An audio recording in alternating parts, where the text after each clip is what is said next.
எல்லாருக்கும் வணக்கம். ரொம்ப நன்றி உங்களுடைய அன்புக்கு நான் எல்லார் சார்பாகவும் சொல்லிக்கிறேன். இங்க வந்திருக்கிற பத்திரிகை, தொலைக்காட்சி, இணையதள நண்பர்கள், வீடியோகிராஃபர்ஸ், போட்டோகிராஃபர்ஸ் எல்லாருக்கும் நன்றி, வணக்கம். அண்ட் அங்க நின்று எங்களுக்கு இந்த சந்தோஷத்தை கொடுத்துட்டு இருக்க, அன்பு கொடுத்துட்டு இருக்க எல்லாருக்கும் ஒரு பெரிய பெரிய நன்றி. அண்ட் என்னோட டீம், இந்த பராசக்தி இவ்வளவு பெரிய ஒரு பிலிமாவும் ஒரு எக்ஸ்பீரியன்ஸாவும் மாறி இருக்கிறது காரணமான இங்க இருக்கிற அத்தனை பேருக்கும், இங்க வர முடியாத அத்தனை பேருக்கும் என்னுடைய நன்றி, வணக்கம். ஒரு 1960களில் நடந்த ஒரு விஷயத்த வச்சு அதை சுத்தி ஒரு கதையை அமைச்சிருந்தாங்க சுதா மேம். இந்த படம் பண்றதுக்கு மிக முக்கியமான காரணம் என்ன அப்படின்னு கேட்டீங்கன்னா, இந்த கதை அப்படின்றத தாண்டி ஃபர்ஸ்ட் ரீசன் வந்து சுதாக்குங்கிற மேம் தான். அவங்க தான் ஃபர்ஸ்ட் ரீசன். ஏன்னா அவங்க இந்த படம் பண்ணலான்னு சொல்லும்போது பண்ணலாம், அதுக்கப்புறம் தான் நான் பண்ணலான்னு முடிவு எடுத்துட்டு தான் இந்த ஸ்கிரிப்டை படிச்சேனே நான். ஏன்னா அவங்க எவ்வளவு மெனக்கெட்டு இருந்தாங்கன்னா, இந்த படத்துக்காக கிட்டத்தட்ட ஒரு 4-5 ஆண்டுகள் இந்த படத்துக்காக அவங்க ஸ்பெண்ட் பண்ணிருக்காங்க. ஸோ நான் இந்த கதையை தெரிஞ்சுக்கிட்ட பிறகு இதை பத்தின நான் எதுவும் ரிசர்ச் பண்ண வேண்டிய அவசியமே இல்லை. ஏன்னா 4 வருஷம் கிட்டத்தட்ட ஒரு டிகிரியே முடிச்சிருக்காங்க இதுல. ஒரு யூஜி பிஜி எல்லாம் முடிச்சிருக்காங்க. ஸோ அவங்க என்ன சொல்றாங்களோ அதை செஞ்சா போதுன்றதுதான் இருந்தது. இதுல இந்த படம் பண்றது ஒரு பெரிய சவால் எல்லாருக்குமே, நடிக்கிறதா இருக்கட்டும், இந்த கேரக்டர் ஏத்துக்கிறதா இருக்கட்டும். ஸோ எல்லாரும் இந்த சவாலுக்கு தயாரா இருந்தோம்.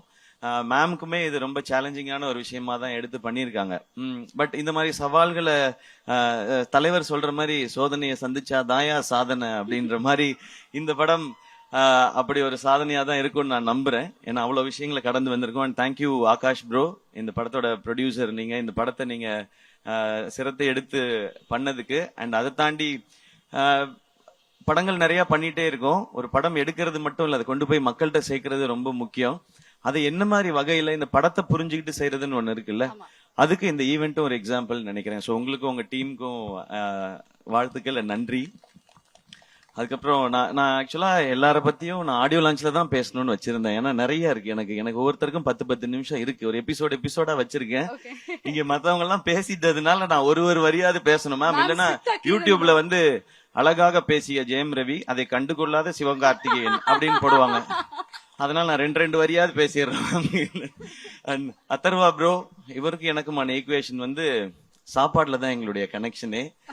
அவர் நல்லா ஃபிட்டா இருக்காரு, என்னைய டெசர்ட் சாப்பிட வச்சிருவாரு. அவரானா அப்புறமா ஒர்க் அவுட் பண்ணுவாருன்னு நினைக்கிறேன். நான் அந்த சந்தோஷத்திலேயே தூங்கிடுவேன். அடுத்த நாள் ஐயோ கொஞ்சம் வெயிட் போட்டு போய் அந்த மாதிரி இருக்கும். பட் ஒரு பிரதர் பாண்டிங்ன்றது நீங்க படத்துல பாக்குறது நடிப்பு இல்ல, உண்மையா அவருக்கு என் மேல இருக்கிற கேர், எனக்கு அவர் மேல இருக்கிற கேர். எனக்கு அவரோட ஒரு ஸ்பெஷல் மொமெண்ட் மட்டும், அவருடைய ஃபர்ஸ்ட் பிலிம் ப்ரமோஷன் வந்து நான் இது ஹோஸ்ட் பண்ணும்போது அதுக்கு வந்தாரு, அப்பாவோட வந்தாரு. அது எனக்கு ரொம்ப ஒரு மறக்க முடியாத ஒரு எபிசோடு. இன்னைக்கு நான் அவரோட சேர்ந்து இந்த படம் பண்றேன்றது எனக்கு ரொம்ப ஸ்பெஷலா இருக்கு. அண்ட் மேம், உங்களை பத்தி இதுக்கு மேல நான் சொல்ல போறது இல்லை, ஆனா நிறைய இருக்கு. எபிசோடெல்லாம் வச்சிருக்கேன் நான், அது ஆடியோ லான்ச்ல பாத்து. அண்ட் ஸ்ரீலீலா, வெரி ஹாப்பி, உங்களோட first Tamil film. Welcome. Tamil audience உங்களுக்கு தெரியும், இங்க வந்து ரொம்ப பயங்கரமான பெர்ஃபார்மரா இருக்கணும்னு அவசியம் இல்லை. ஆனா முயற்சி இருக்குன்னா அவங்க தட்டி தூக்கிட்டு வந்து மேல கொண்டு போய் வச்சிடுவாங்க. அப்படி வந்தவன் தான் நாளா. So welcome. அது இந்த மாதிரி ஒரு படத்துல இருக்கிறது ரொம்ப சந்தோஷம். கொஞ்சமா டான்ஸ் வச்சதுக்காக டான்ஸ் மாஸ்டருக்கு நன்றி. உங்க ஸ்பீடுக்கு டான்ஸ் வைக்கல இந்த படத்துல, அதுல நான் ரொம்ப ஹாப்பி.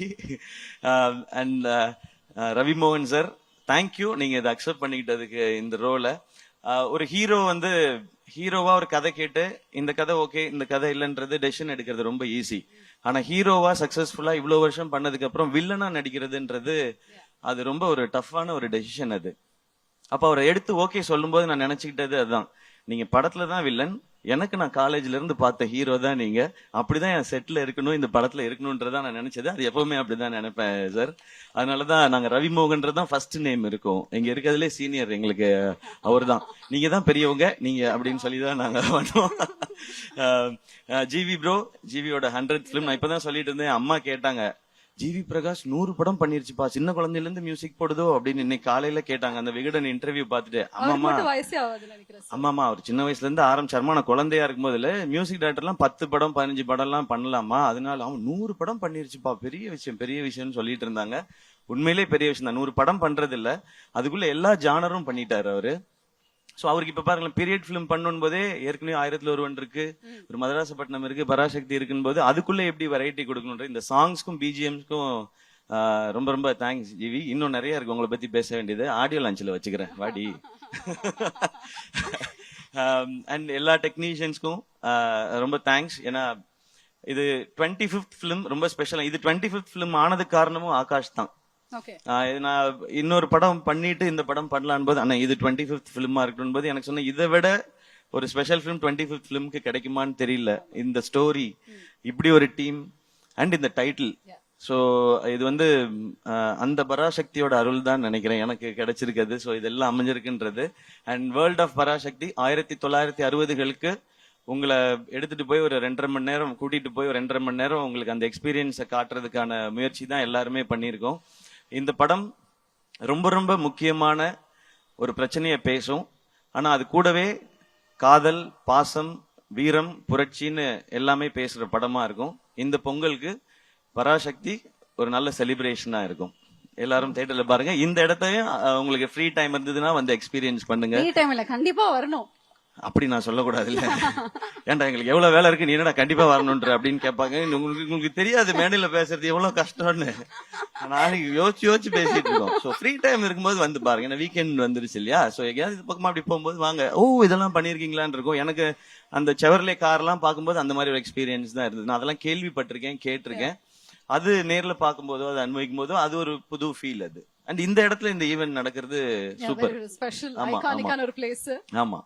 சோ இந்த ஃபிலிமே அப்படிதான். இது ஒரு இந்த ஃபிலிம் ஒரு பிளெஸிங் அப்படிதான் நான் நினைக்கிறேன். ஓகே, சிவகார்த்திகேயனோட முதல் படங்கள்லாம் வந்து பார்த்தா நம்மள அப்படியே சிரிக்க வச்சு ஹாப்பியா ஃபீல் பண்ண வச்சிருப்பாரு. அதுக்கப்புறம் அமரன்ல தேம்பி தேம்பி அழுக வச்சீங்க கடைசியில கிளைமேக்ஸ்ல. இந்த படத்துல உங்களுக்கு எந்த மாதிரி ஒரு அனுபவம், ஒரு ஃபீல் வந்து கிடைக்க போகுது உங்ககிட்ட இருந்து?